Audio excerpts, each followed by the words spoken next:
Assalamualaikum semua. So hari ini kita akan membincangkan tentang pengurusan kredit dan hutang. Okey. Apa itu kredit dan apa itu hutang? So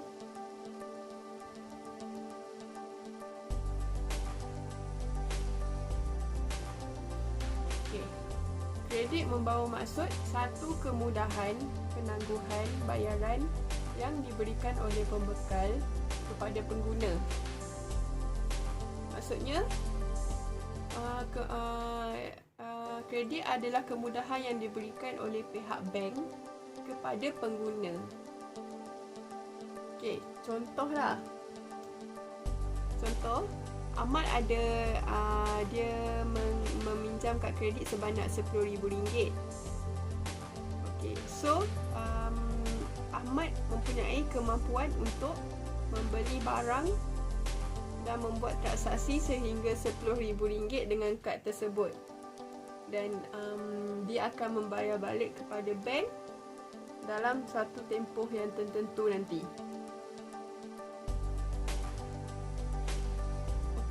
So, bagaimana dengan hutang? Hutang adalah satu amount yang telah dipinjam tapi belum dilunaskan. Contohnya awak pinjam dekat kawan awak satu amount, contoh RM10, dan awak itu dikira hutang dengan dia kalau awak belum bayar lagi duit tu. Dan jika suatu urus niaga yang dibuat menggunakan kad kredit itu dipanggil hutang. Terdapat 3 jenis pinjaman, iaitu pinjaman segera, kredit dan juga hutang. So, untuk pinjaman segera ni, salah satu dia punya syarat dia ditawarkan kepada peminjam yang tidak mempunyai rekod bayaran yang baik tetapi memerlukan wang dengan segera. Contohnya macam awak nak buat bisnes, so awak perlukan modal yang banyak dan segera. So, awak boleh guna pinjaman segera ni. Dan permohonan dan kelulusan yang diberikan adalah mudah dan pantas. Untuk yang ketiga, tempoh maksimum bayaran balik untuk pinjaman segera ni ialah 30 hari. So maksudnya kalau awak bayar balik duit tu dalam tempoh 30 hari, dia tak akan di-charge. Tapi kalau awak lebih daripada 30 hari, awak akan di-charge macam bunga. Dan macam yang saya cakap tadi, kredit adalah wang yang boleh kita pinjam dan hutang adalah wang yang telah dipinjam tapi belum dibayar balik. Itu dipanggil hutang. Kalau awak macam awak pinjam dekat bank tapi awak langsung tak bayar balik, okey, itu dikira hutang.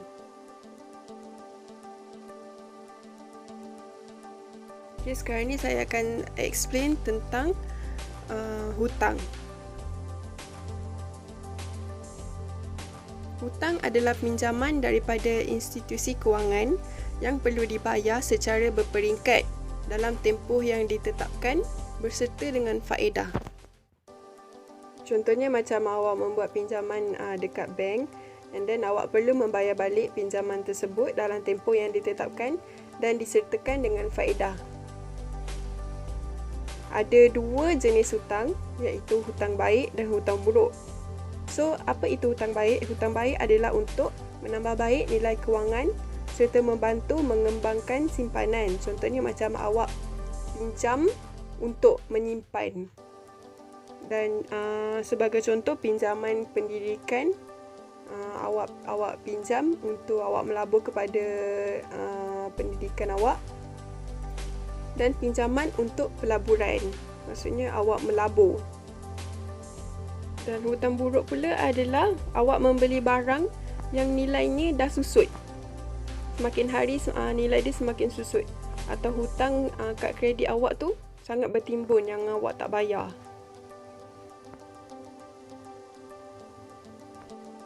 Okey. Ada syarat-syarat untuk permohonan kad kredit.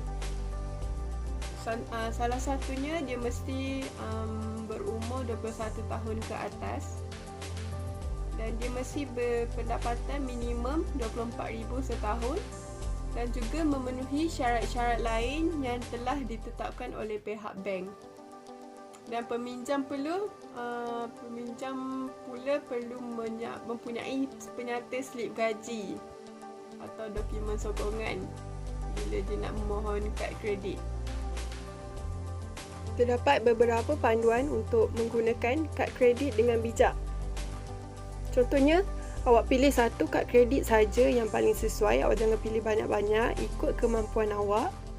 Dan awak perlu gunakan kad kredit tu apabila diperlukan saja. Awak jangan semua benda awak nak guna kad kredit, nanti bila dia dah sampai maksimum, awak tak boleh nak bayar.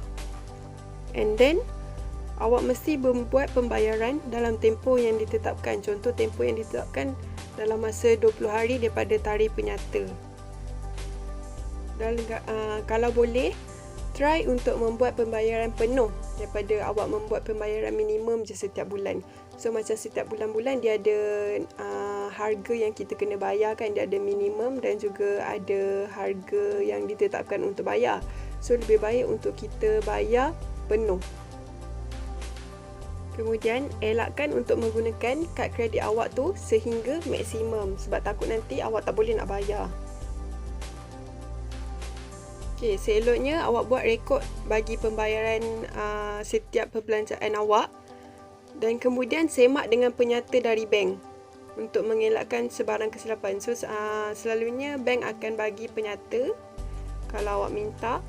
So dari situ awak boleh tengok pembelanjaan awak supaya awak tak jadi orang yang boros.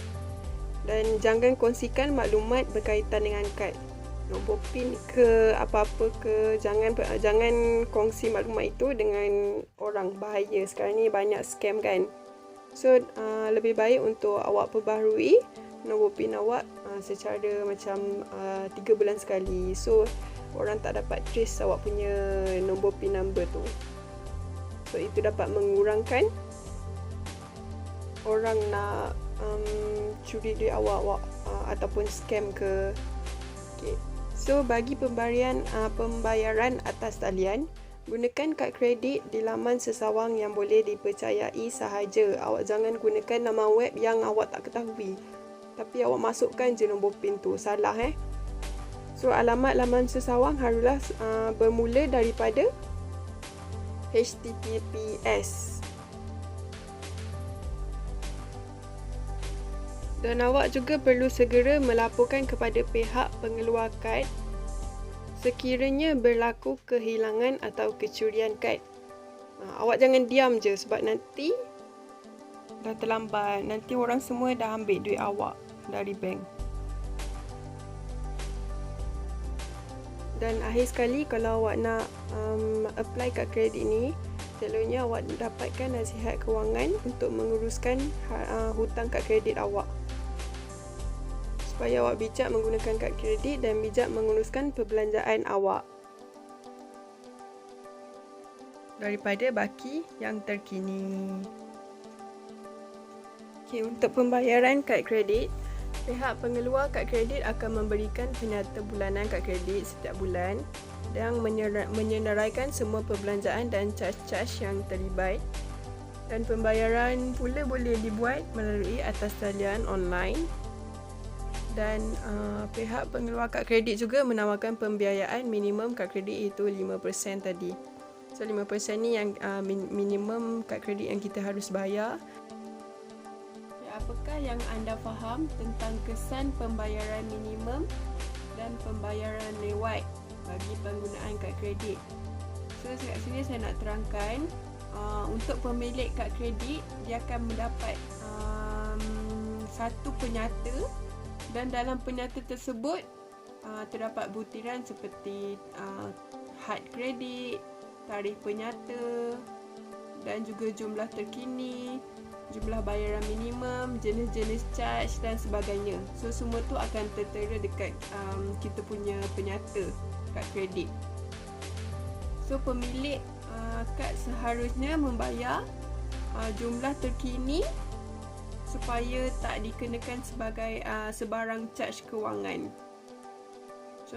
Tapi bank memberi kelonggaran dengan membenarkan pengguna membayar dalam satu tempoh yang tertentu yang dikenali sebagai tempoh tanpa faedah. Biasanya tempoh ni macam dalam 20 hari. Dalam tempoh 20 hari ni bank akan bagi kelonggaran dengan membenarkan pengguna membayar dalam satu tempoh yang tertentu. Okey. Untuk menikmati keistimewaan ini setiap bulan, pemilik kad kredit harus menjelaskan semua jumlah baki akhir penyata kad kredit ataupun membuat bayaran minimum sebanyak 5% ataupun RM50 dalam tempoh tanpa faedah.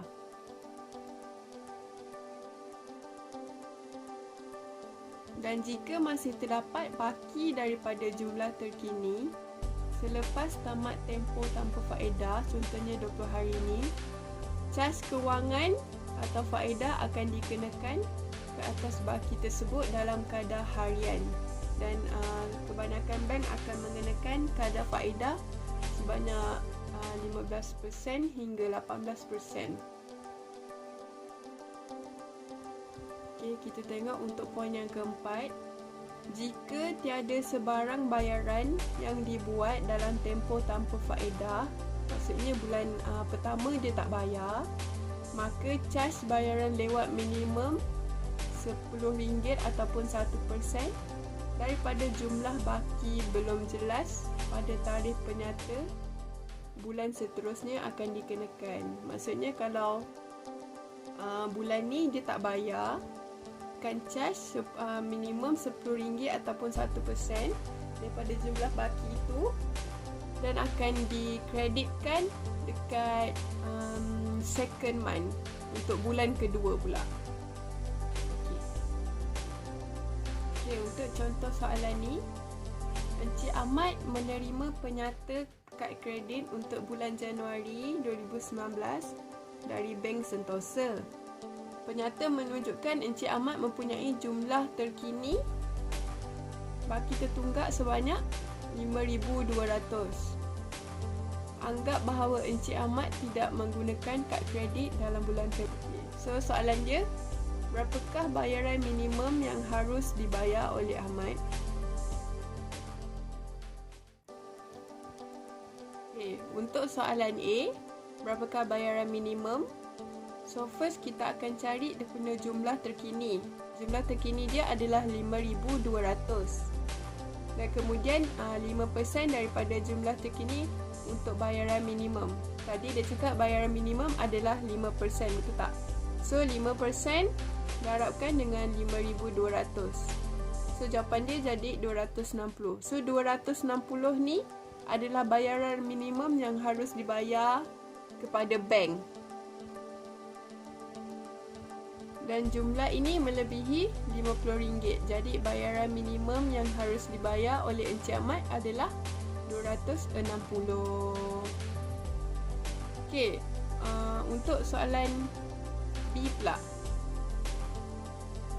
Jika Encik Ahmad hanya membuat bayaran minimum untuk bulan Januari dan tarikh penyata ialah 15 hari daripada tamat tempoh tanpa faedah, apakah baki dalam penyata bulan Februari untuk Encik Ahmad? So, okey, sekarang ni baki yang belum dijelaskan adalah RM5,200. Kemudian dia tolakkan dengan RM260. RM260 ni adalah bayaran minimum yang dikenakan oleh Encik Ahmad tadi. So, jawapan dia RM4,940. RM4,940 ni adalah baki yang belum dijelaskan oleh Ahmad. Tempoh dikenakan caj kewangan sebab 15 hari daripada tarikh tamat tempoh tanpa faedah ni. So 15 kita bahagikan dengan 365 sebab satu tahun ada 365 hari kan. So kita bahagikan dengan 365 dan faedah yang dikenakan oleh Ahmad, kita ambil baki yang belum dijelaskan ni RM4,940 darabkan dengan 18%. 18% ni faedah untuk yang 15 hari ni tadi, yang dia tak bayar lagi. Dan kita darabkan dengan 15 hari bahagi 365. Okay, jawapan dia adalah RM36.54. So RM36.54 ni adalah faedah yang dikenakan untuk bulan Februari. Dan jumlah terkini iaitu baki tertunggak dalam bulan Februari ialah kita kena tambahkan baki yang belum dijelaskan ni, RM4,940. Tambahkan dengan faedah yang dikenakan sebab dia tak bayar yang 15 hari tu, RM36.54. So, jawapan dia adalah RM4,976.54.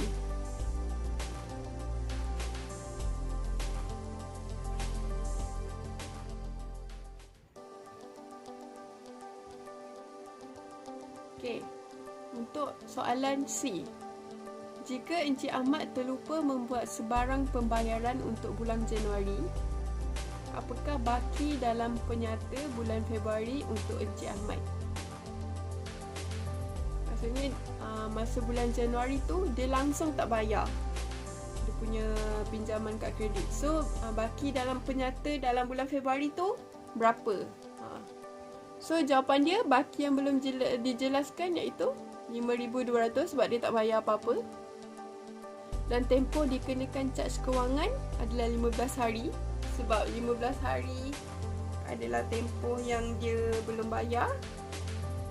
Dan faedah yang dikenakan adalah RM38.47 ni yang kita dapat tadi. Kemudian untuk ditambahkan lagi dengan caj bayar lewat. So caj bayar lewat tadi yang kita tengok 1% ataupun minimum RM10. So 1% darabkan dengan RM5,200 tambahkan faedah ni. Maksudnya RM5,200 ni adalah baki yang belum dijelaskan, tambahkan dengan faedah dia dan kita akan dapat jawapan RM52.38. So ini adalah caj yang bayar lewat. So jumlah terkini dalam bulan Februari ialah RM5,200 tambahkan dengan faedah yang dikenakan iaitu RM38.47 dan ditambahkan dengan RM52.38 yang dekat sini tadi. So kita akan dapat RM5,290.85. So dari mana kita dapat RM5,200 ni? RM5,200 ni kita dapat daripada baki yang belum dijelaskan dan ini adalah faedah yang dikenakan caj kewangan iaitu 15 hari dan ini adalah caj yang dibayar lewat sebab dia tak bayar bulan Januari tadi. So dia kira harian. So jawapan dia RM5,290 yang dia kena bayar dekat bank. Selain daripada bayaran minimum ataupun bayaran faedah untuk kad kredit, sistem ganjaran juga terdapat untuk pengguna yang menggunakan kad kredit. Contohnya, pengguna akan memperoleh satu mata ganjaran bagi setiap ringgit yang dibelanjakan. Contohnya, bila awak beli barang menggunakan kad kredit, awak akan dapat satu mata ganjaran. Okay. Second, sesetengah pengeluar kad kredit memberikan mata ganjaran yang berganda. So dia bukan RM1 je, sometimes dia boleh berganda. Ini untuk perbelanjaan yang dibuat di luar negara. Lepas tu mata ganjaran yang terkumpul pada kad kredit tu kita boleh menebus dengan dalam bentuk hadiah ataupun perkhidmatan dalam tempoh yang ditetapkannya. Dan terdapat juga ganjaran lain, contohnya macam pulangan wang tunai bagi urus niaga di stesen minyak. Contohnya awak guna kad kredit awak untuk isi minyak, so dia akan bagi ganjaran lain. Contohnya dalam bentuk pulangan wang tunai ataupun diskaun ataupun perkhidmatan.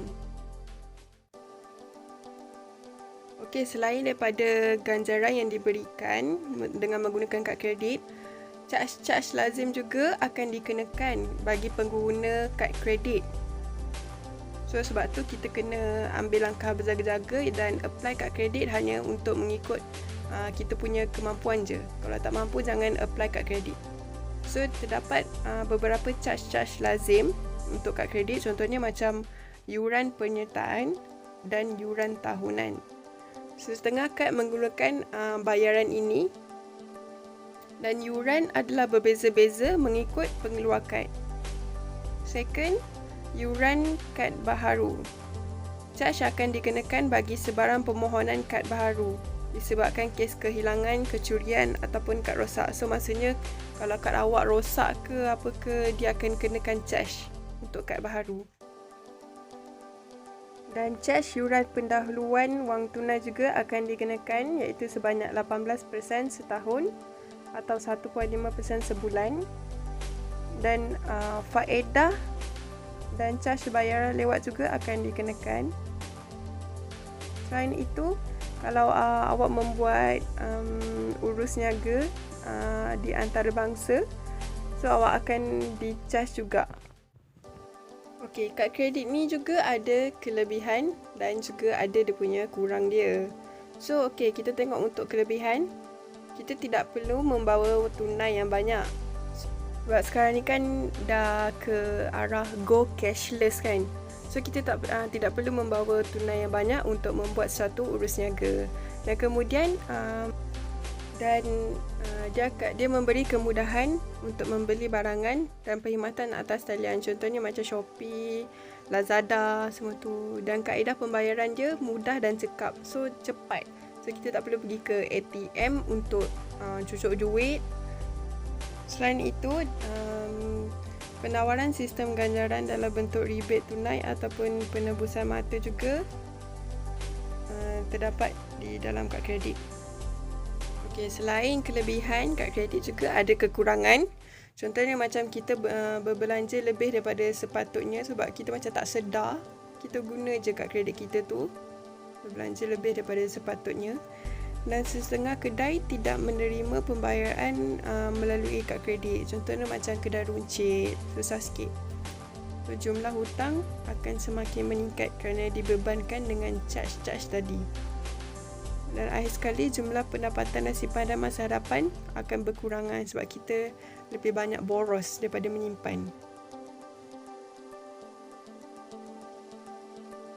Into next subtopic, Hafiz ingin membuat pinjaman dan dia hendak membayar balik secara ansuran. So macam mana kita nak kira pengiraan untuk bayaran balik pinjaman yang dipinjam oleh Hafiz?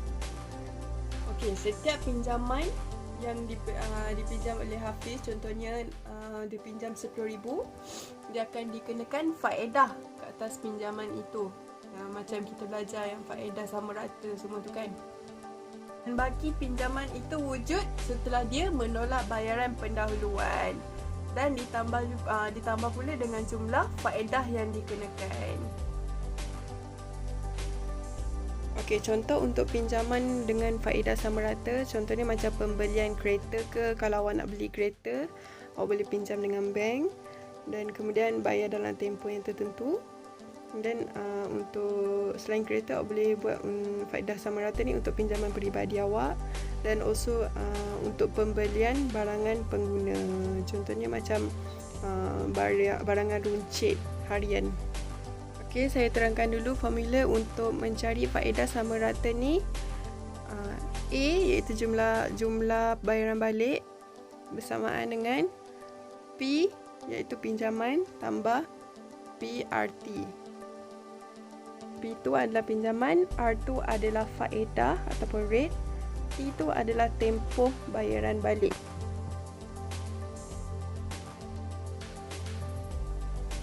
Okey, terdapat dua jenis kaedah pinjaman.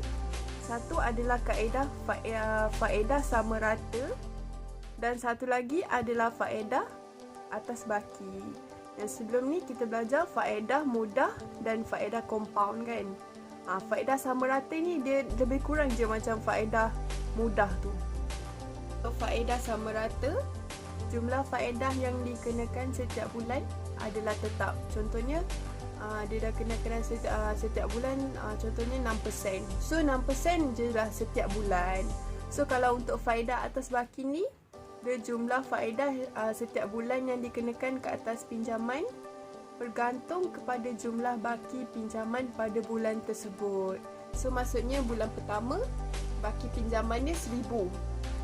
So untuk next bulan kedua, dia punya faedah akan darabkan dengan baki pinjaman bulan pertama tu. Okey. So kita tengok contoh untuk faedah sama rata dulu. Puan Lim membeli sebuah kereta bernilai 80,000 secara kredit. Beliau membayar bayaran pendahuluan sebanyak 10% dan bakinya dibayar secara ansuran, iaitu selama 6 tahun, dalam tempoh 6 tahun. Okey. Kadar faedah sama rata yang dikenakan oleh bank ialah 4% setahun. So dia dikenakan faedah sebanyak 4%. Berapakah jumlah bayaran balik dan bayaran ansuran bulanan yang perlu dibayar oleh Puan Lim? Okey.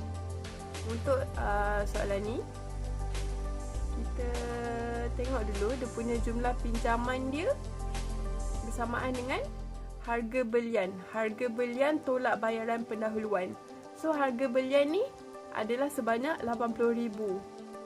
Kita tolakkan dengan bayaran pendahuluan, barulah kita boleh dapat jumlah pinjaman yang perlu dibayar oleh dekat bank. So 80,000 tolak dengan 8,000. 8,000 ni bayaran pendahuluan sebab 10% kita 10% darabkan dengan 80,000, kita dapat 8,000. So jawapannya adalah 72,000.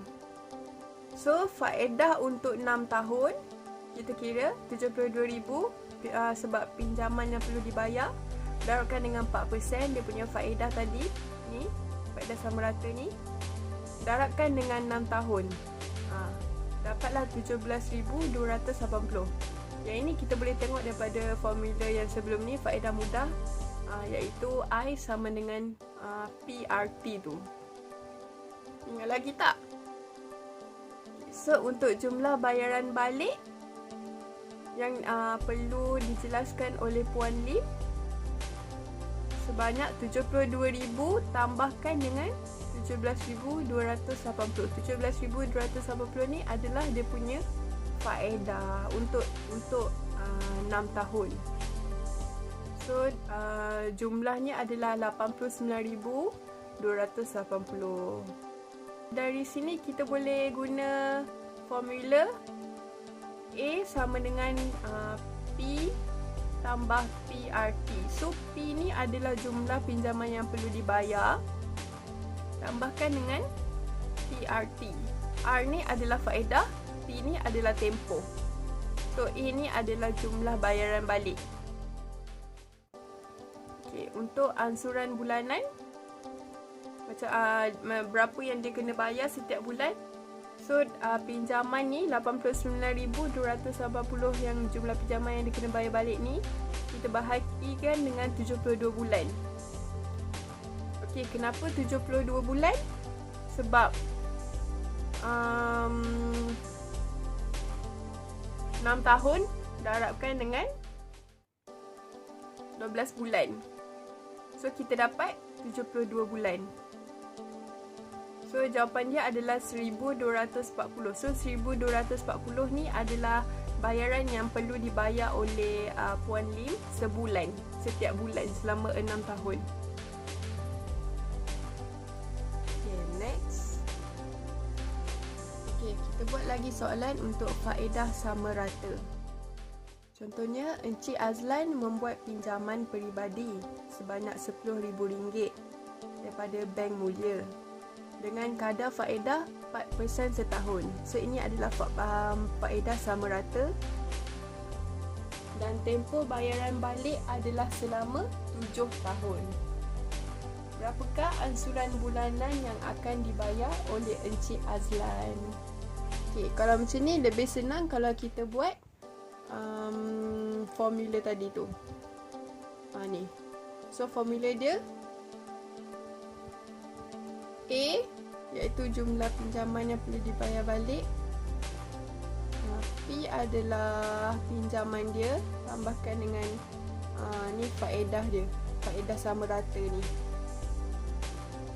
So penyelesaian dia, okay, kita sort satu-satu, kita ambil satu-satu. So pinjaman dia adalah sebanyak RM10,000. R ni adalah dia punya rate, iaitu faedah dia. Faedah dia sebanyak 4%. Dan T tempoh bayaran balik, iaitu selama, kat sini kata 7 tahun. Okay. Lebih senang kalau kita list out dia punya information yang diberi oleh soalan ni. Okay, maka jumlah bayaran balik untuk Encik Azlan ni, yang Encik Azlan kena bayar ni, iaitu sebanyak RM10,000.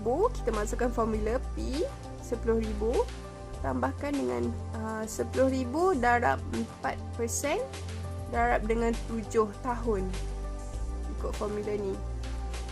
Lepas tu kita akan dapat 12,800. So 12,800 ni adalah jumlah bayaran balik yang perlu dibayar oleh Encik Azlan dekat bank mulia ni tadi. So untuk ansuran bulanan, kita kira untuk bulan-bulan berapa yang Encik Azlan ni perlu bayar. So 12,800 ini adalah jumlah bayaran balik. Kita bahagikan dengan 84 bulan. Kenapa 84 bulan? Sebab 7 darabkan dengan 12 bulan. Sebab 1 tahun ada 12 bulan. So ni untuk 7 tahun. So kita kira dalam bulan. So dia 84 bulan. So sama dengan RM152.38. So RM152.38 ni adalah ansuran bulanan yang perlu dibayar oleh Encik Azlan ke bank mulia. Ini latihan yang korang semua boleh tengok daripada modul buku tu.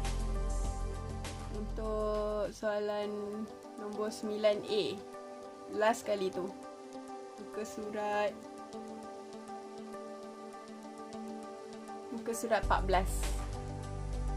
Okay. Encik Zulkifli membeli sebuah kereta yang berharga RM95,000. Dia membayar wang pendahuluan sebanyak 10% atas harga kereta itu dan mendapat pinjaman kereta daripada sebuah bank. So kadar faedah yang ditawarkan ialah 3.2% setahun. Diberi jumlah faedah yang dikenakan ialah RM13,680 dan tempoh bayar balik ialah 5 tahun. Soalan dia, tentukan jenis faedah itu dan buktikan jawapan anda.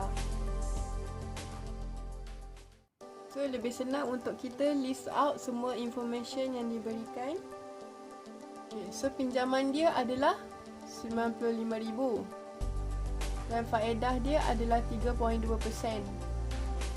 dalam tempoh 5 tahun. Wang pendahuluan yang dibayar adalah 10%. So 10% tu kita darabkan RM95,000 jumlah pinjaman ni. So kita akan dapat RM9,500. So RM9,500 ni adalah wang pendahuluan yang dibayar oleh Encik Zulkifli kepada bank tersebut.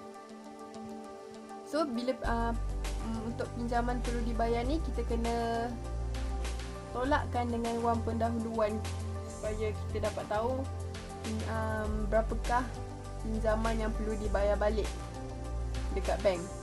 So pinjaman RM95,000 tolakkan dengan RM9,500, kita dapat RM85,500.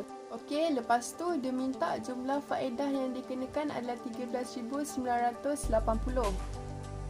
Dan dia nak kita buktikan jawapan kita ni betul tak jumlah faedahnya.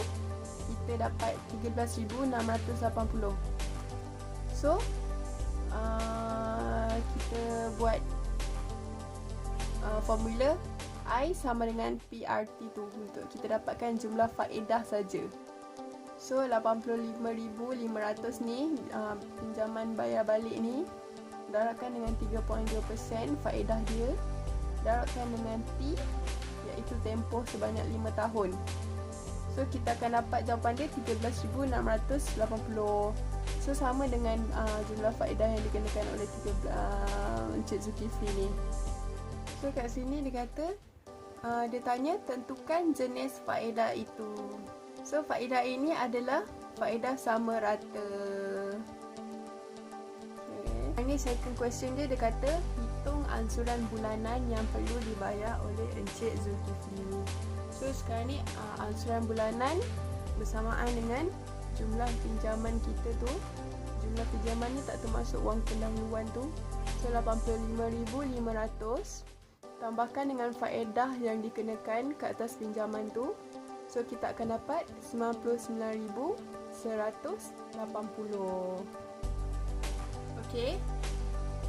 So 99,180 ni kita bahagikan dengan 60 bulan. Kenapa 60 bulan? Sebab 5 tahun darabkan dengan 12 bulan. So kita nak dalam bulan. So jawapan dia adalah 1,653. So 1,653 ni adalah jumlah yang perlu dibayar oleh Encik Zulkifli setiap bulan selama 5 tahun. Kita pergi kepada next topic, which is faedah atas baki. Yang tadi faedah sama rata kan? So kalau faedah sama rata, dia sama je setiap tahun. So untuk faedah atas baki ni, setiap bulan faedah dia lain-lain. Okay, so kita tengok. Encik Haris membuat pinjaman peribadi sebanyak RM10,000 dari Bank Mulia dengan kadar faedah sebanyak 6% atas baki.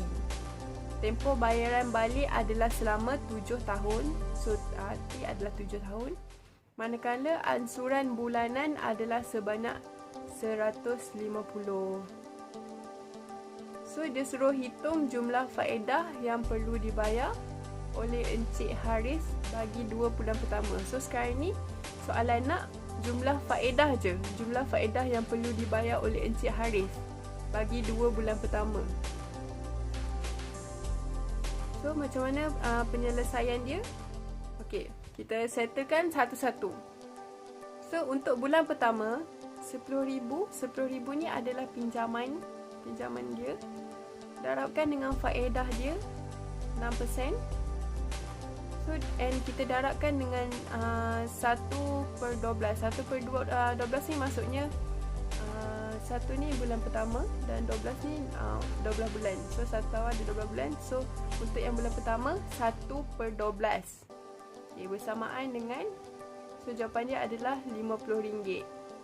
Ini adalah faedah bulan pertama.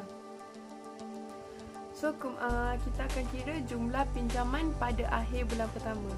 So jumlah pinjaman pada akhir bulan pertama ni RM10,000. Jumlah yang dia pinjam ni kita tambahkan dengan faedah dia RM50 untuk bulan pertama ni.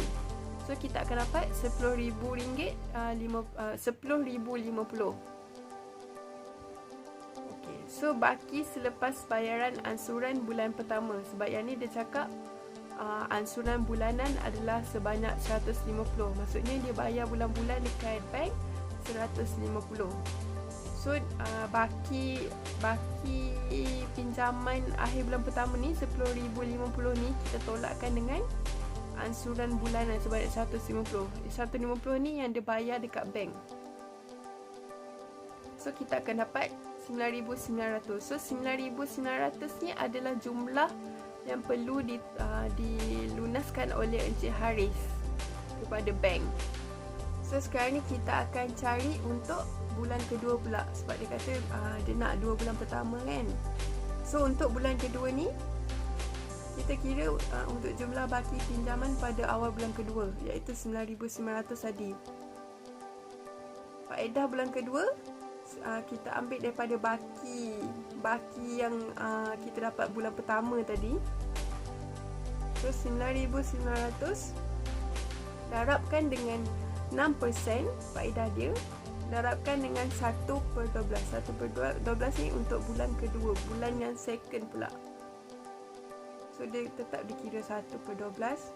So bersamaan dengan RM49.50. So ini adalah faedah untuk bulan kedua. Jumlah pinjaman bagi akhir bulan kedua ialah RM9,900 tambahkan dengan RM49.50. So faedah dia makin berkurang kan. So dekat sini kita nampak faedah bulan kedua dia RM49.50. Lagi kurang daripada yang bulan pertama ni. So dekat bulan pertama, dia punya faedah bulan pertama adalah RM50. Dan kemudian untuk bulan kedua dia dapat hanya faedah yang dikenakan hanya RM49.50. So maksudnya faedah atas baki ni lebih murah lah dari segi dia punya charge untuk pinjaman dia tu. So jumlah pinjaman bagi akhir bulan kedua daripada RM9,900 ni baki pinjaman tadi tambahkan dengan faedah, kita akan dapat RM9,949.50. Dan baki selepas bayaran ansuran bulanan, maksudnya dia dah bayar ansuran iaitu sebanyak 150 ni tadi. So RM9,949 kita tolakkan dengan 150, kita akan dapat RM9,799.50. So RM9,700 ni adalah dia punya baki selepas dia bayar ansuran bulanan kedua. So untuk next month dia akan ambil dari baki RM9,799.50 ni. Lepas tu darabkan dengan 6%, darabkan dengan 1/12. Dari situ kita boleh tengok faedah untuk bulan ketiga pula. Tapi sekarang ni dia minta untuk 2 bulan pertama je kan. So kita buat untuk 2 bulan pertama je. So kalau untuk untuk bulan ketiga sama juga. Baki darabkan dengan 6%, darabkan dengan 1/12. So untuk faedah contoh soalan faedah atas baki ni daripada modul latihan muka surat 15, soalan 9B. Encik Lo membeli sebuah kedai dengan harga RM400,000. Dia membayar RM100,000 dengan tunai, ni kiranya wang pendahuluan dia RM100,000, dan mendapat pinjaman daripada bank dengan kadar faedah tetap iaitu 3.2% atas baki. Diberi tempoh bayaran ialah 30 tahun dan ansuran bulanan ialah RM1,297.40. Okay, so untuk faedah bulan pertamanya adalah 800 sebulan. And then kita dia kata kat sini jumlah pinjaman pada akhir bulan adalah 300,800. So 300,000 ni 300,800 ni kita dapat daripada 400,000 tolakkan dengan 100,000, kita dapat 300,000. So 300,000 tu kita tambahkan dengan untuk tambahkan sekali dengan faedah dia iaitu 800. So kita akan dapat 300,800. Dan untuk baki selepas bayaran ansuran bulanan untuk bulan pertama 300,800 kita tolakkan dengan wang pendahuluan dia RM1,297.40. So kita akan dapat nilai ni. So nilai ni 299 ni adalah baki yang perlu dibayar pada bulan pertama. So 299 ni kita boleh guna untuk faedah, untuk kita cari faedah untuk bulan kedua. So daripada 299,502 ni yang dekat sini kita darabkan dengan 3.2% sebab faedah atas baki. Lepas tu kita darabkan dengan 1/12. So dia mesti 1/12. So tak kisahlah kalau dia bulan ketiga ke bulan keempat ke, dia mesti akan darabkan dengan 1/12. Kemudian dia akan dapat RM798.67. So RM798.67 ni adalah faedah saja, faedah untuk bulan kedua. So kalau kita nak tengok dia punya jumlah pinjaman pada akhir bulan. Kita kira daripada 300,800 ni, tambahkan dengan faedah bulan kedua 79,867 ni. Lepas tu kita tolakkan dengan wang pendahuluan dia. So kita akan dapat RM300,301.27. Untuk baki selepas bayaran ansuran bulanan untuk bulan kedua, dan jumlah yang ni 300 ni kita tolakkan dengan jumlah ansuran bulanan iaitu 1,200 ni. Kemudian kita akan dapat RM299,303.87. So kalau kita nak cari, kalau just in case kalau ada tanya untuk bulan ketiga pula, so macam mana? Kita akan ambil jumlah yang ini, lepas tu kita darabkan dengan 3.2%, lepas tu kita darabkan dengan 1/12 untuk bulan yang ketiga pula. So dari situ kita akan dapat dia punya faedah untuk bulan yang ketiga. So dia punya step dia sama je.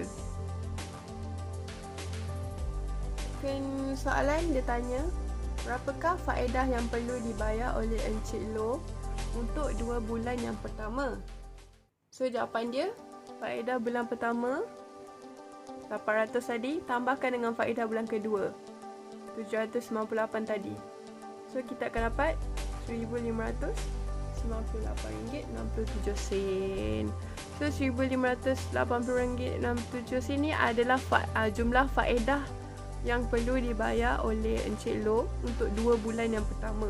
Jumlah faedah sahaja. Okey, dan akhir sekali, kad kredit ni mempunyai banyak kelebihan dan kekurangannya. So seeloknya kalau awak nak apply kad kredit tu, awak mestilah menerima nasihat daripada pakar kewangan dan untuk menguruskan kredit dan hutang awak dengan bijak. Okay, dekat sini ada 4 panduan untuk menguruskan kredit dan hutang awak. First, awak kena sediakan rekod kewangan. So kita digalakkan untuk sediakan rekod kewangan kita untuk elak dari berbelanja secara berlebihan. So bila awak ada awak ada bajet awak untuk barangan harian berapa, untuk bayar kereta berapa, untuk bayar rumah berapa, so kita boleh mengelak daripada berbelanja secara berlebihan. So untuk yang second point, kita kena bijak menguruskan kad kredit kita. So hutang kad kredit perlu dijelaskan dalam tempoh yang ditetapkan. Contohnya macam 20 hari tadi yang kita dah kira tadi. So bila kita banyak delay untuk bayar balik pinjaman kad kredit kita, dia akan lebih banyak lagi kita yang kita akan bayar. Seperti charge faedah dia, charge bayaran lewat dia banyak kan. So lebih baik untuk kita menjelaskan hutang tu dalam tempoh yang ditetapkan. Okey, untuk poin yang ketiga, kurangkan hutang dari semasa ke semasa. Contohnya bila awak dah buat kad kredit awak, lepas tu awak tak boleh nak bayar balik, awak jangan lagi apply lagi kad kredit baru. So sebab nanti dia akan tambah banyak lagi hutang awak macam bukit. So nanti awak dah tak boleh nak bayar dah. Usahakan untuk membayar segala pinjaman awak tu dengan segera dan tempoh yang ditetapkan. So lebih baik kita bayar dulu kad kredit kita yang kita guna tu, dan kemudian baru kita apply kad kredit baru. Dan akhir sekali, awak kena membuat pinjaman secara berhemat. Awak kena kira tahap kemampuan kewangan awak. So, awak hanya memohon kad kredit mengikut tahap kemampuan kewangan awak je. Kalau awak rasa tak mampu nak bayar balik pinjaman kad kredit awak tu, jangan buat. Sebab kalau tak nanti dia akan menambahkan banyak lagi hutang awak.